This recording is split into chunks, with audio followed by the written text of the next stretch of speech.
ഇന്ന് നവംബർ 11. സ്വതന്ത്ര ഇന്ത്യയുടെ വിദ്യാഭ്യാസ മേഖലയ്ക്ക് ദിശാബോധം നൽകിയ വിപ്ലവകാരി മൗലാന അബുൽ കലാം ആസാദിൻ്റെ ജന്മദിനം.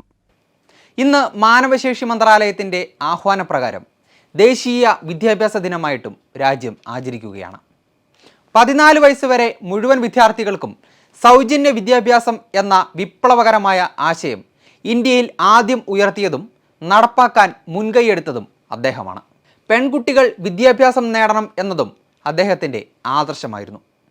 1947 ഓഗസ്റ്റ് 15 മുതൽ 1958 ഫെബ്രുവരി 2 വരെ അദ്ദേഹമായിരുന്നു ഇന്ത്യയുടെ വിദ്യാഭ്യാസ മന്ത്രി.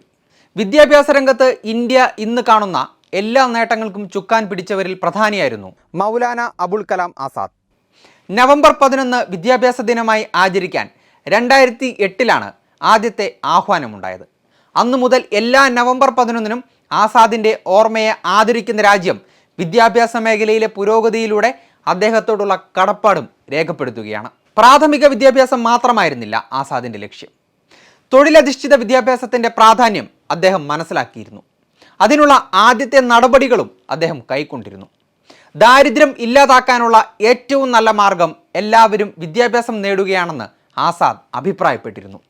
യൂണിവേഴ്സിറ്റി ഗ്രാൻറ്റ്സ് കമ്മീഷൻ അഥവാ UGC, all India council for technical education എന്നിവ അദ്ദേഹത്തിൻ്റെ സംഭാവനകളാണ്. സമൂഹത്തിൻ്റെ മുഖ്യധാരയിലേക്ക് ഇനിയും എത്തിയിട്ടില്ലാത്ത ദാരിദ്ര്യവും കഷ്ടപ്പാടുകളും അനുഭവിക്കുന്നവരെ മുന്നോട്ട് കൊണ്ടുവരുന്നതിലൂടെ ആസാദിൻ്റെ ആശയങ്ങൾ നടപ്പാക്കാൻ സാധിക്കട്ടെ എന്ന് ആത്മാർത്ഥമായി നമുക്ക് പ്രത്യാശിക്കാം.